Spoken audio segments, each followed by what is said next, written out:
Selamat pagi, Shalom. Apa kabar Bapak Ibu, sehat? Gimana cuaca kemarin? Sejuk, panas? Dari pagi sampai sore itu panas luar biasa, lalu hujan. Dan hari ini hujan ya. Dan biasanya rasa malas itu datang melanda, tapi puji Tuhan Bapak Ibu boleh ada di tempat ini karena kita mau menaikkan rasa syukur kita kepada Tuhan. Amin. Ya, saya mau membuka khotbah kita pagi ini Bapak Saudara dengan satu cerita di tahun 1847, cukup lama. Ada seorang anak kecil Bapak Ibu, namanya ini Edi. Setiap pagi, setiap hari, Edi ini kerjaannya bongkar-bongkar barang. Tiap hari, tiap pagi, apa yang dia temui dia bongkar. Dia lihat jam mamanya dia bongkar. Dia lihat ada alat atau mesin dia bongkar. Cuma yang bikin mamanya marah sama si Edi, dia hanya bisa bongkar, tidak pacak pasang. Ya, seringkali bapak-bapak gitu, bisa bongkar, tidak bisa pasang. Akhirnya kena keruce kayak mama, kayak istri. Ya. Nah, anak ini lalu Bapak Ibu di sekolah juga sering dimarahi oleh gurunya. Kenapa? Karena si Edi ini terlalu sering bertanya, sikit-sikit nanya, sikit-sikit nanya. Lalu teman-temannya menjuluki dia anak yang bodoh, karena lebih banyak tidak tahu, gawe nanya terus. Lalu dia dibully di sekolah dan akhirnya dia tidak mau lagi ke sekolah. Nah, di rumah dia membuka sebuah lab kecil, tempat di mana dia melakukan eksperimen-eksperimen. Dia membaca buku, dia bongkar-bongkar lagi barang dan lain sebagainya. Singkat cerita, setelah dia melakukan banyak percobaan, dia menemukan temuan yang kita bisa rasakan sampai hari ini, yaitu bola lampu pijar, lalu fonograf. Fonograf itu adalah sebuah alat rekam suara pertama kali, kamera film, pembangkit listrik, dan 1000 item lainnya. Dan anak ini dikenal dengan Thomas Alva Edison dan sering disebut yaitu bocah tukang bongkar yang menyalakan dunia. Ini anaknya. Nah, saya mencoba membuat tema khotbah kita pagi ini dengan judul Tuhan memakai yang kecil untuk menggenapi yang besar. Kita mau belajar dari sebuah kisah yang sederhana Bapak Ibu Saudara, tetapi kisah sederhana ini sangat dalam artinya. Kalau Bapak Ibu nanti di rumah, Bapak Ibu baca sampai selesai. Tadi hanya sampai ayat 8. Bapak Ibu usahakan kalau mau baca lengkap sampai ayat 27, itu jadi ketahuan ceritanya, lebih lengkap ya. Nah, sebelum panglima besar yang bernama Naaman ini terkena kusta, Bapak Ibu ya, lalu disembuhkan oleh Nabi siapa? Elisa nanti.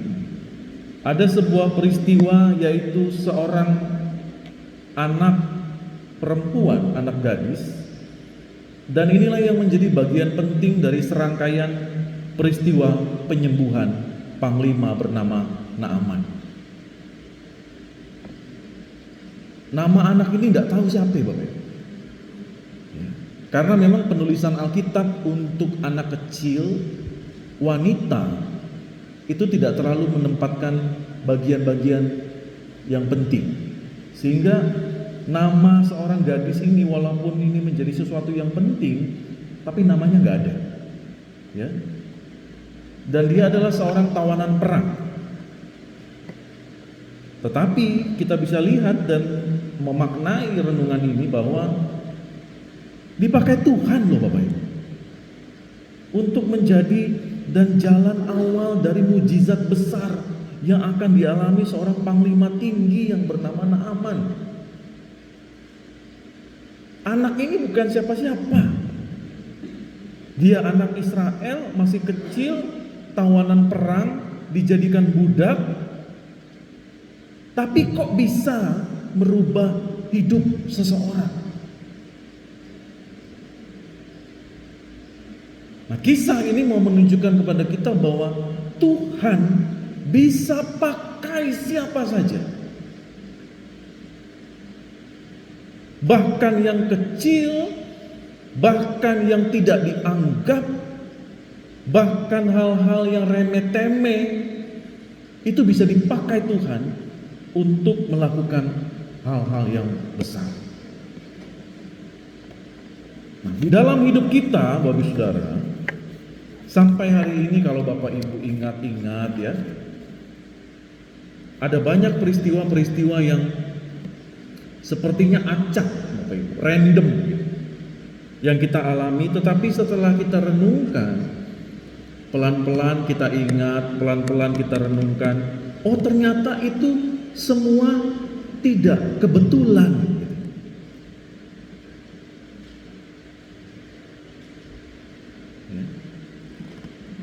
Ada banyak makna yang bisa kita ambil pada saat semua peristiwa itu kita maknai satu-satu.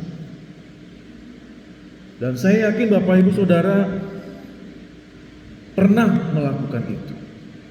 Hidup kita dari dulu sampai sekarang, kita mendapati bahwa ada banyak kejadian-kejadian yang saling terhubung satu dengan yang lain. Dan itu mengubah banyak hal. Bahkan kita tidak pernah tahu ada satu peristiwa kecil yang pernah terjadi dulu, itu bisa terhubung di hari ini. Atau hal-hal sederhana yang tidak pernah kita pikirkan sebelumnya, itu ternyata menjadi sesuatu yang berharga di saat ini.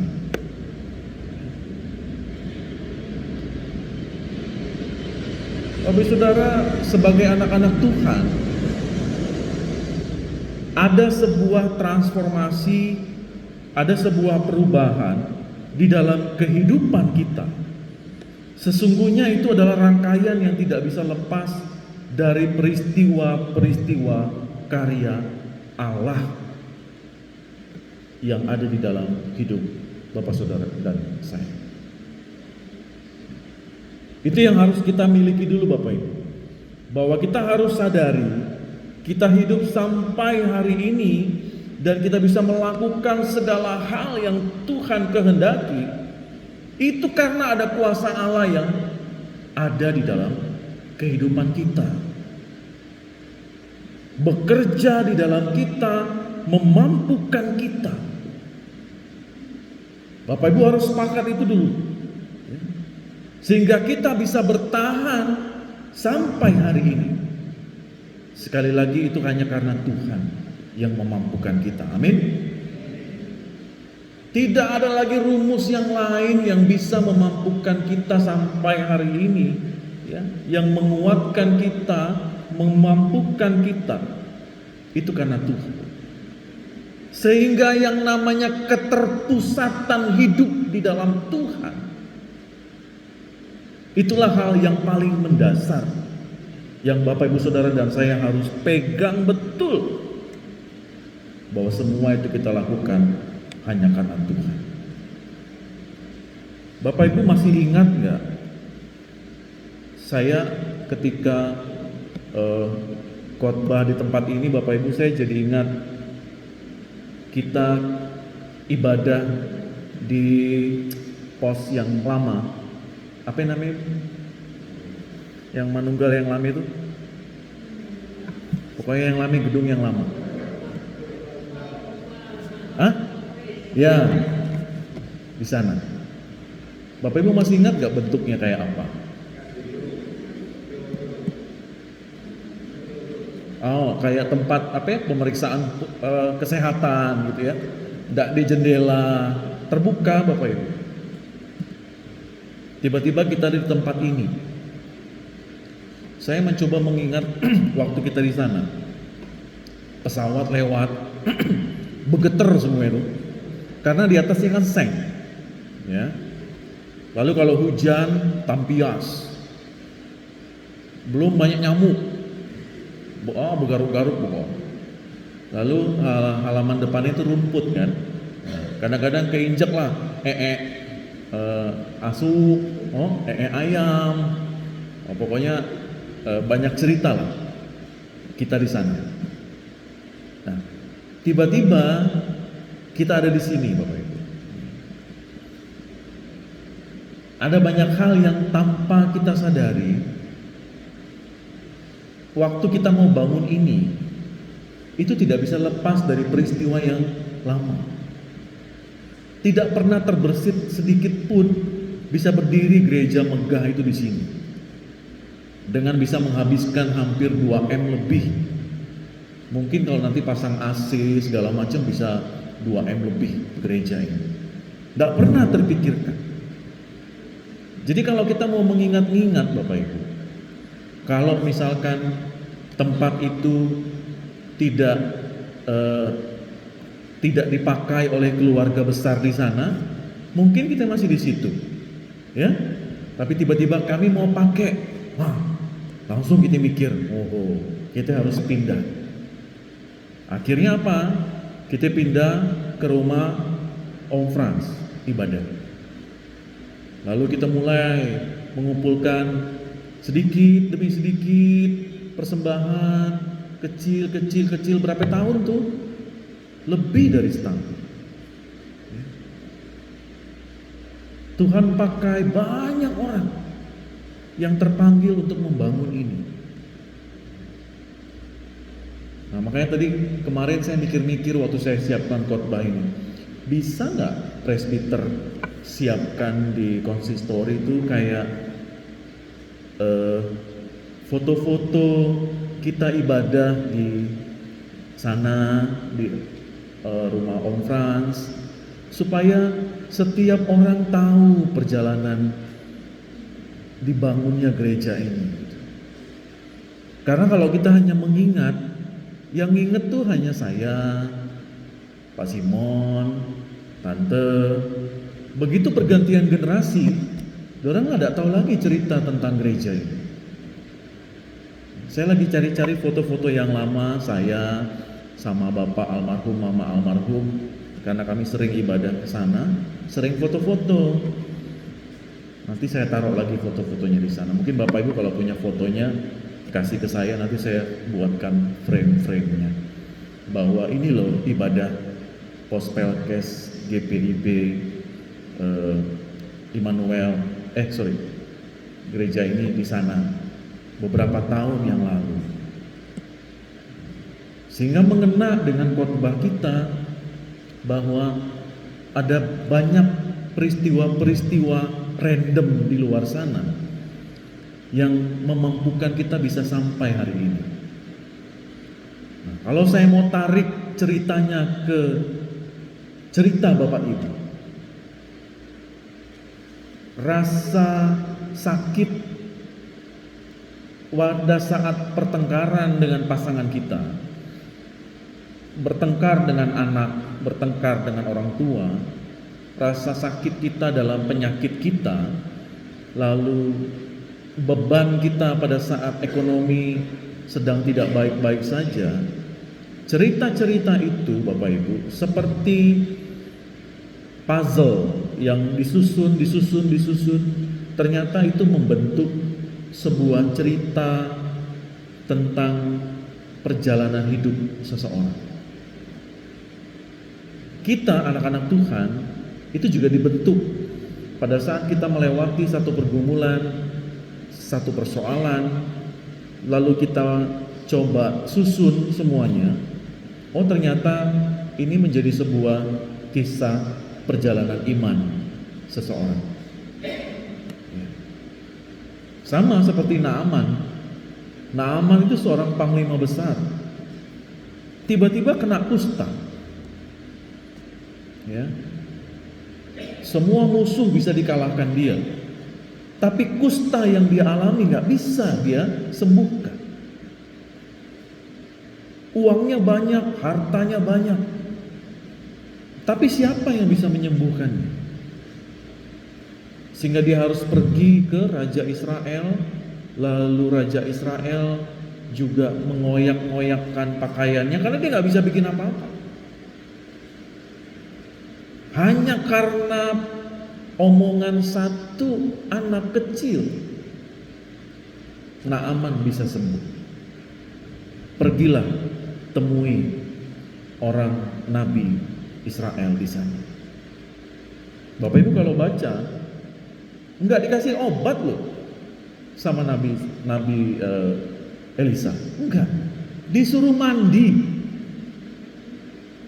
Coba Bapak Ibu baca nanti sampai selesai. Sampai marah Naaman itu. Main-main loh kata dia. Saya ini hanya disuruh mandi 7 kali. Lah habis itu bersih seperti bayi. Itu kan tidak masuk di akal manusia. Cara kerja Allahnya Israel itu hanya disuruh mandi. Bapak Ibu punya persoalan yang menurut kita itu gak masuk akal. Tapi Tuhan bisa buat itu semua di dalam kehidupan kita.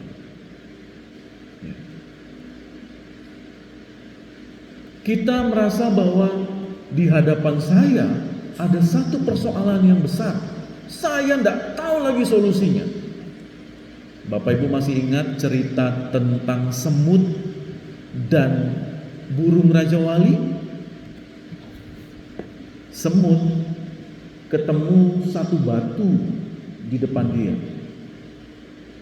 Lalu semut akan bilang, aduh, ini tidak ada lagi jalan lain.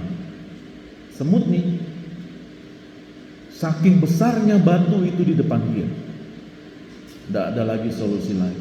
Sudahlah, saya menyerah.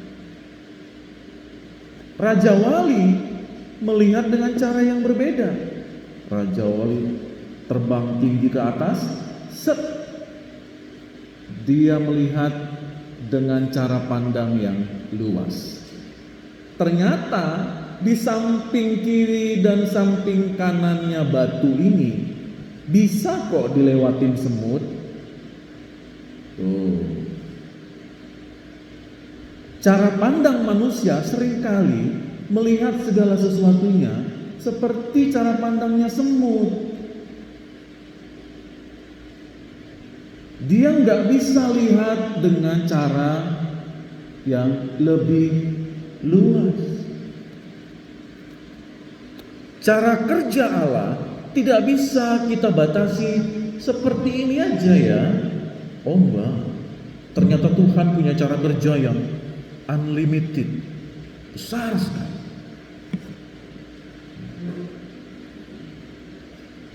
Kemarin waktu saya siapkan khotbah ini, saya scroll, saya cari ChatGPT, saya buka TikTok, saya buka Instagram, ketemu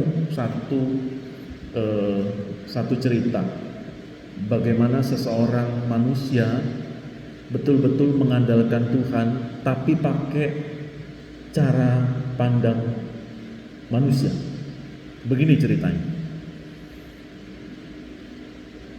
Dia bawa benih pohon, buah. Benih buah dia tanam. Dia gali, dia tanam, lalu dia berdoa. Tuhan, tumbuhkanlah bibit ini. Hari pertama, tumbuh segini. Berdoa lagi. Hari kedua tumbuh segini. Berdoa lagi terus. Besar. Jadi satu pohon yang besar dan berbuah lebat. Bapak Ibu lihat, setelah pohon itu besar dan berbuah, orang ini berhenti berdoa. Karena apa? Dia merasa bahwa bukan karena Tuhan, tapi karena dia. Lalu apa yang terjadi Bapak Ibu? Tiba-tiba datang badai besar, petir, hancur pohon itu. Sampai terbelah, sampai patah, sampai terbuang, terbawa angin. Mau ngomong apa? Lalu dia bilang, Tuhan, saya nggak tahu lagi mau bikin apa. Nah, apa yang terjadi Bapak Ibu? Saya tadi bilang apa? Cara kerja Tuhan tidak bisa dibatasi oleh manusia. Setelah kejadian itu, ternyata buah-buah dan biji-biji dan pohon-pohon yang terbawa angin itu menyebar ke semua tempat, dan tumbuhlah pohon-pohon kecil, lalu tumbuh jadi ribuan pohon dari satu pohon yang tadi. Baru orang itu ngerti cara kerja Tuhan. Tetapi banyak anak-anak Tuhan berhenti pada saat pohon itu tersambar petir, patah, lalu merasa bahwa that's it, Tuhan gak sayang lagi sama saya. Oh, Tuhan gak peduli lagi sama saya. Dan itulah yang membawa Bapak Ibu Saudara sampai hari ini, bersama-sama dengan istri, suami, anak-anak, dengan segala tantangan yang dialami setiap keluarga, Tuhan mampukan Bapak Ibu sampai pada hari ini. Amin. Lepas dari tangisan, emosi, apalagi dendam, iri hati, macam-macam. Tapi karena kita merendahkan diri kita di hadapan Tuhan, lalu kita mau bilang, Tuhan pakai aku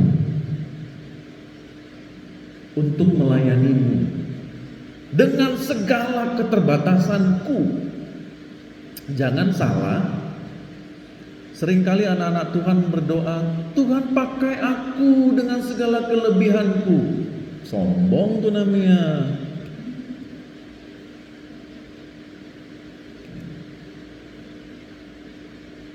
Tetapi kita mau bilang sama Tuhan, Tuhan pakai aku. Ku udah pinter ngomong, ku udah pinter khotbah, ku udah pinter nyanyi, tapi aku mau belajar. Kalau orang lain bisa, ngapain aku tidak bisa? Berarti aku baca, ya kan? Kenapa orang itu kok bisa rajin, sukses? Oh, ternyata bangun pagi, kerja lebih keras, lebih rajin, bertanggung jawab, bersemangat, komitmen, konsisten. Kan begitu. Bapak Ibu bisa nonton semua podcast yang ada di YouTube. Intinya sama. Pengusaha-pengusaha kaya itu semua bangun pagi, konsisten, komitmen, bersyukur, bertanggung jawab. Semua itu hal-hal positif yang dia lakukan. Karena apa? Karena dia menyerap hal-hal positif yang ada di sekitarnya.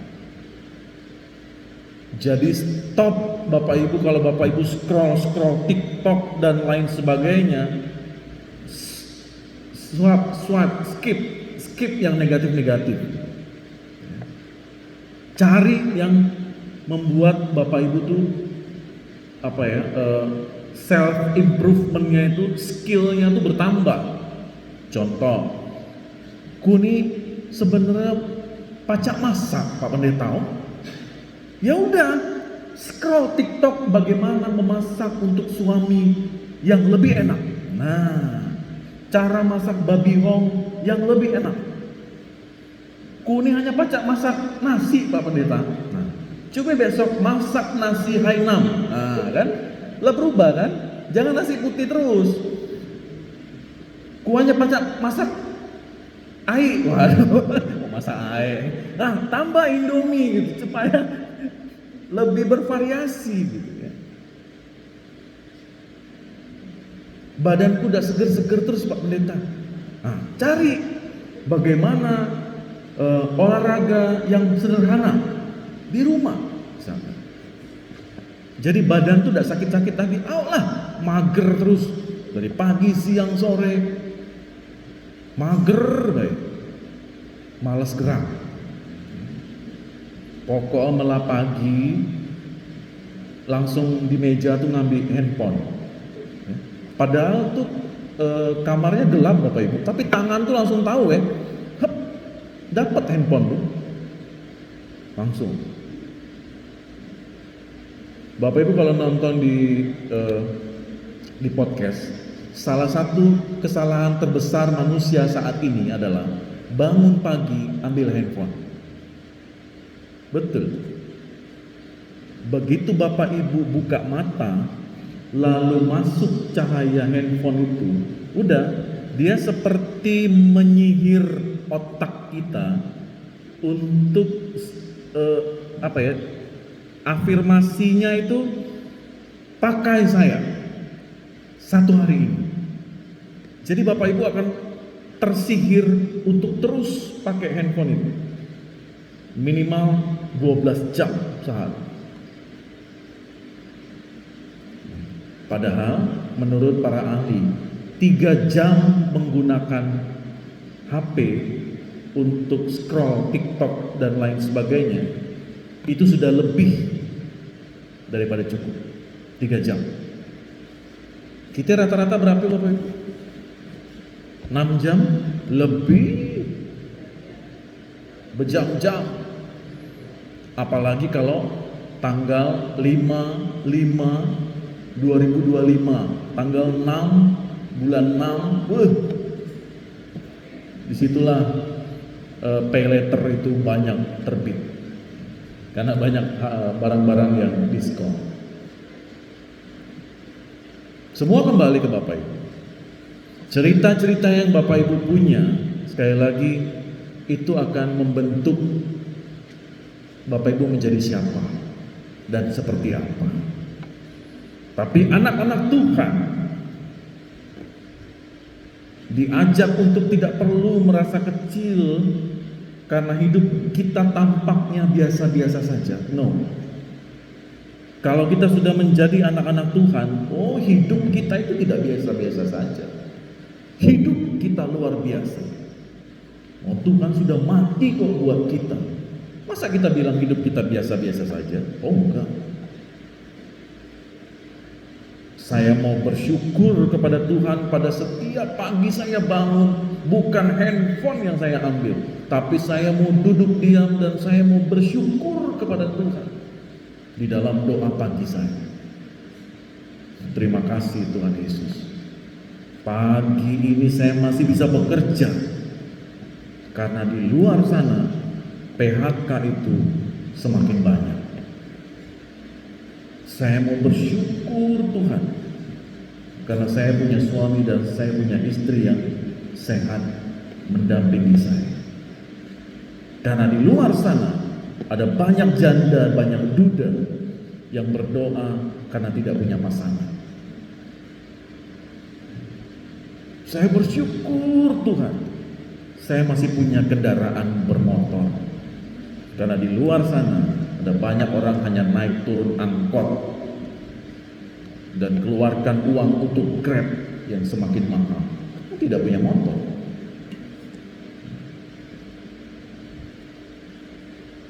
Dan banyak lagi rasa syukur kita yang lain yang harus kita ucapkan dan harus kita ingatkan kepada diri kita sendiri supaya kita tahu betapa bersyukurnya kita sampai hari ini. Bapak Saudara yang kasih Tuhan Yesus Kristus, sekali lagi rutinitas yang kita alami, jangan pernah berpikir bahwa segala sesuatunya itu tidak pernah masuk dalam rancangan Tuhan. Tetapi tempatkanlah firman Tuhan Tempatkanlah kehendak Tuhan, kasih Allah sebagai dasar dari segala sesuatu yang kita lakukan dalam kehidupan ini. Pelayanan kesaksian Pelkes hari ini kita rayakan, sekaligus juga kesaktian Pancasila. Sekali lagi Bapak Ibu, itu semuanya itu berhubungan dengan siapa kita. Tuhan pakai siapapun. Berhubungan dengan Pelkes ini yang tadi saya sampaikan, ya, semuanya melayani bersama-sama. Pos Pelkes yang ada di tempat-tempat lain juga punya pergumulan yang sama. Dari hal-hal yang kecil yang mereka lakukan dan mereka percayakan, pelayanan dimanapun pasti akan Tuhan berkati. Kesaktian Pancasila itu adalah bicara tentang kebangsaan. Saya yakin dan Bapak Ibu juga pasti tahu, bangsa ini sangat diberkati oleh Tuhan. Sehingga kesaktian Pancasila itu betul-betul menjadi sebuah komitmen kita berbangsa dan bernegara, bahwa kita juga ikut andil di dalamnya, walaupun hal-hal kecil yang bisa kita lakukan. Kami yakin percaya apa yang Bapak Ibu lakukan juga Bapak Ibu Saudara lakukanlah dengan kesungguhan hati, dengan keseriusan, dan kita harus tahu bahwa segala sesuatu yang kita lakukan itu semuanya itu hanya untuk hormat dan kemuliaan bagi nama Tuhan. Amin. Amin. Tuhan Yesus memberkati.